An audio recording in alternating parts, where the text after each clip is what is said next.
Assalamualaikum warahmatullahi wabarakatuh. Perkenalkan, nama saya Dwi Lestari Oktaviani dari Prodi Pendidikan Guru Sekolah Dasar kelas 2C NIM 202180107 Universitas Muhammadiyah Purworejo. Di sini saya akan mempresentasikan mengenai artikel karya tulis ilmiah tentang perkembangan peserta didik. Yang pertama yaitu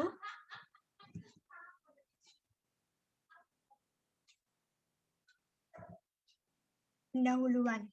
Perkembangan individu merupakan pola gerakan atau perubahan yang secara dinamis dimulai dari pembuahan atau konsepsi dan terus berlanjut sepanjang siklus kehidupan manusia yang terjadi akibat dari kematangan dan pengalaman.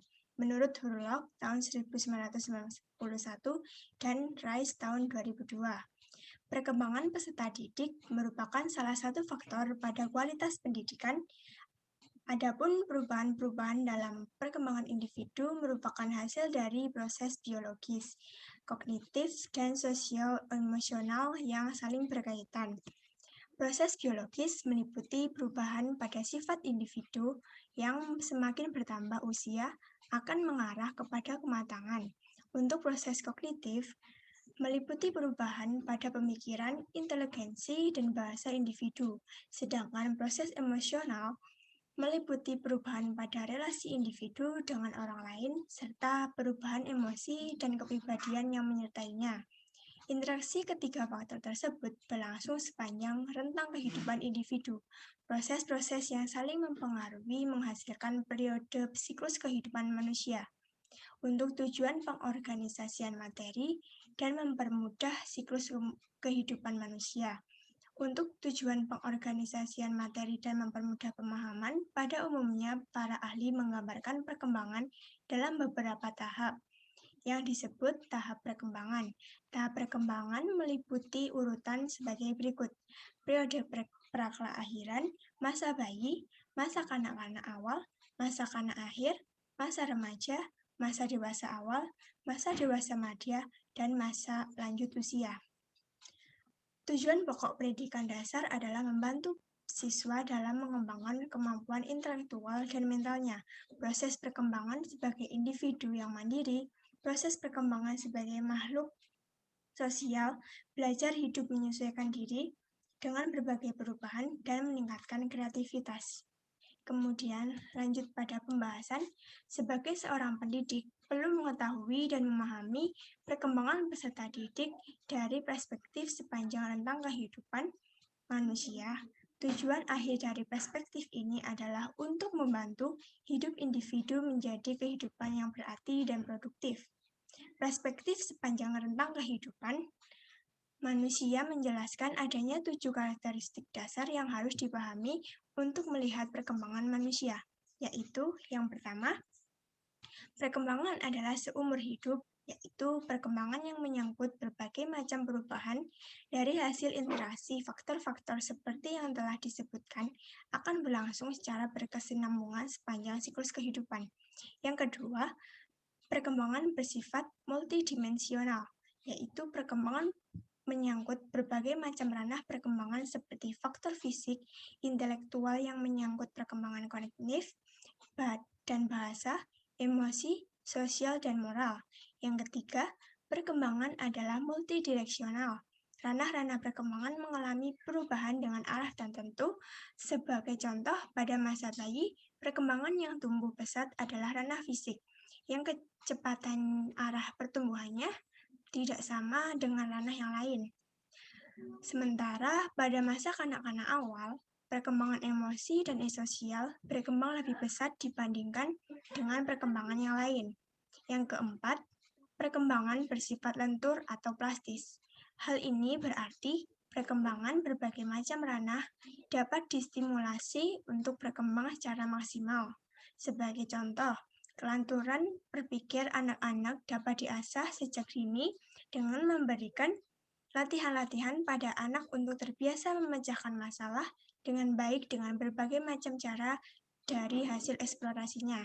Yang kelima, perkembangan selalu melekat dengan sejarah. Bagaimanapun, perkembangan individu tidak dapat lepas dengan keadaan di sekitarnya. Sebagai contoh, perkembangan emosi pada era 66-an akan menyebabkan individu yang hidup saat itu memiliki kekhasan sendiri dalam merespon sesuatu.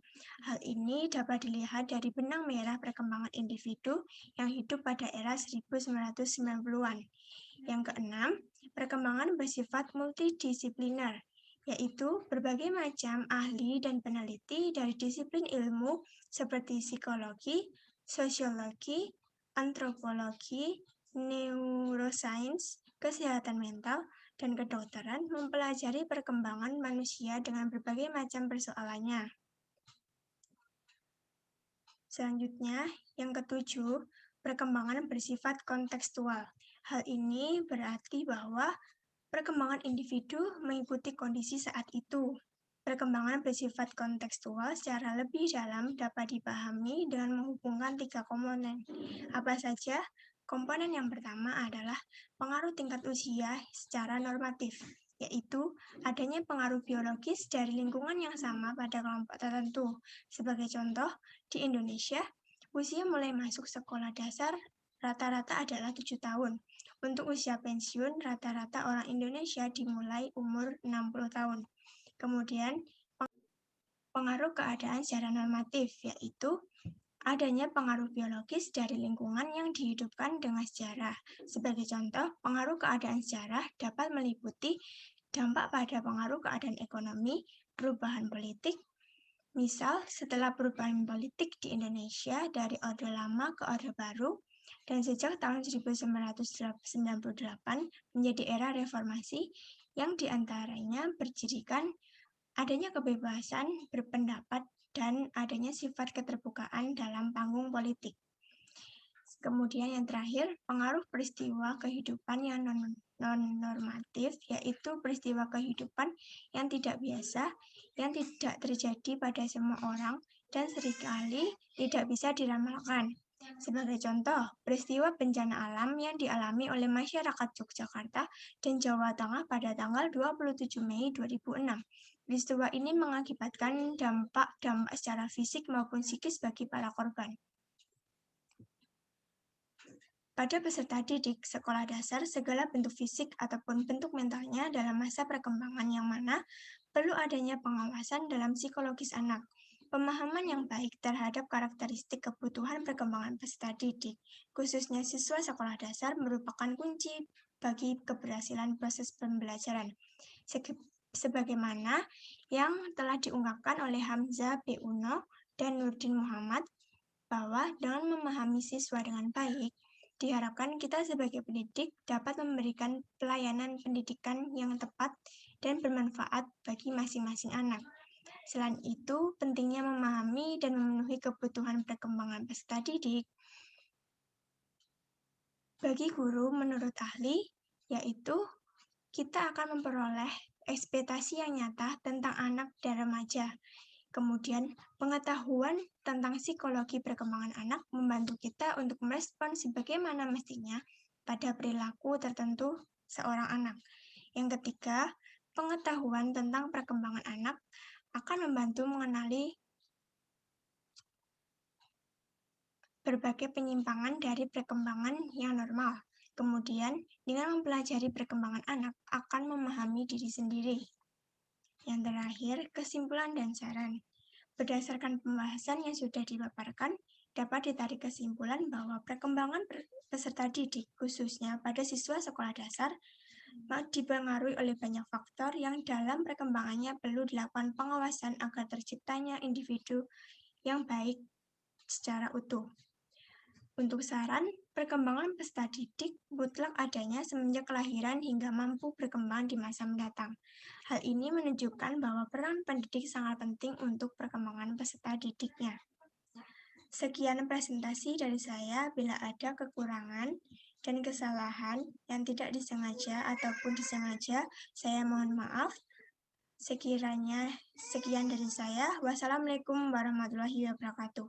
Ada sedikit pepatah, investasi dalam pengetahuan selalu membayar bunga terbaik. Benjamin Franklin.